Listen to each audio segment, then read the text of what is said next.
God. Set your minds on the on the things that are above, not the things that are on earth.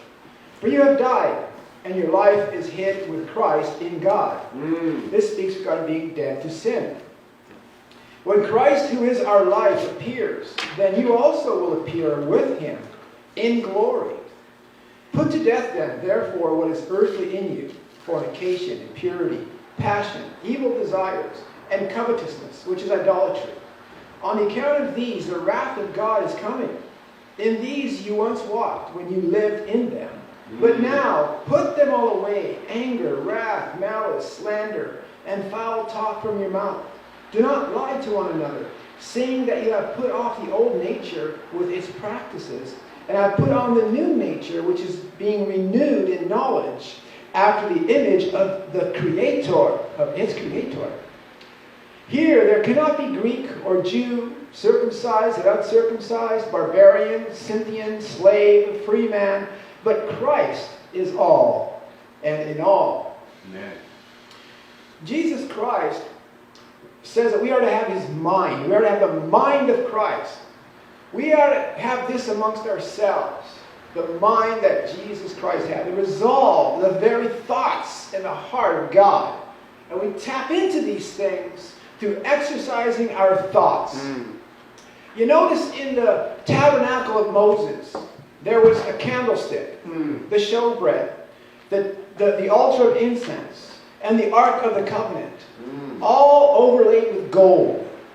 The Shekinah, the glory of God through us to the world. The lampstand, the candlestick, the lampstand represents the 7 spirits of God working in us to perfect us.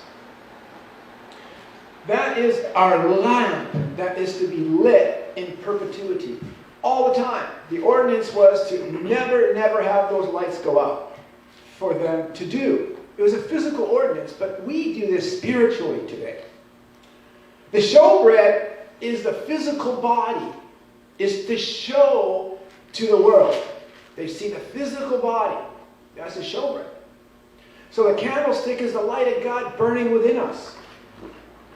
And that means communion. It means communion. The physical and spiritual communion that we take with God.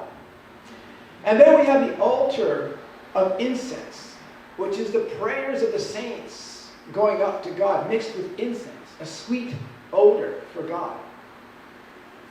And then we have the Ark of the Covenant, which is God with us. All these things overlaid with gold. Transparent gold, as the gold of the streets of heavenly Jerusalem. And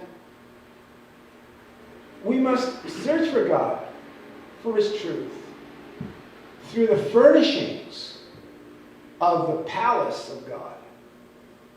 You see, these are the furnishings that we are to have within ourselves daily. Practicing these things. Exercising our spirits. In Hebrews 5:14 says that strong meat is for those that have learned to exercise their senses to discern both what is good and evil. And that discernment is through having our minds, our thoughts exercised in Christ. To be in his word, to be meditating on him through his Spirit, to be praying to God, to be seeking his presence in our lives in every aspect of all the things that we do. To have ourselves deeply rooted in the matters, the resolve of Jesus Christ, of his ministry, of his heart, his very heart, living in us. And so our thoughts are occupied. And that's what the covenant was all about. That first covenant was to do the physical ordinance, to give them something to do, as the scriptures say, to keep them busy in the matters of God, and to do those things continually every day. And so you see that we are to be about his business at all times. And now they would take the Sabbath day, one day of the week, to meditate on all those things. That's what the Sabbath was for. And it was on the Sabbath day, in Genesis 2:7, where God breathed life into Adam. And that's where we are to meditate.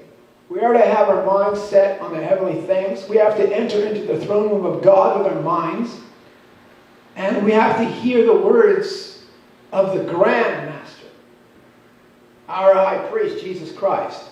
And when His Word abides in us, and we join in that congregation in heaven, then we live forever, because it's the words that He speaks live forever, right?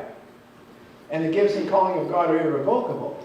And we must exercise all those things until we reach the fullness of the stature of Jesus Christ. And it's continual. The veil of the temple was torn in two at the murder and then of Jesus Christ. There was an earthquake. And then the veil of the temple was torn in two. Well, that veil is what covered the face of Moses. That veil to stop him from being worshipped because of the Shekinah, the glory of God that was coming, radiating through him. But now we're to take the veil off, and we are to enter into His rest every day. Every day is the day, as says in Hebrews. Today is the day to enter into His rest. He picked a better day than that they had at the first covenant.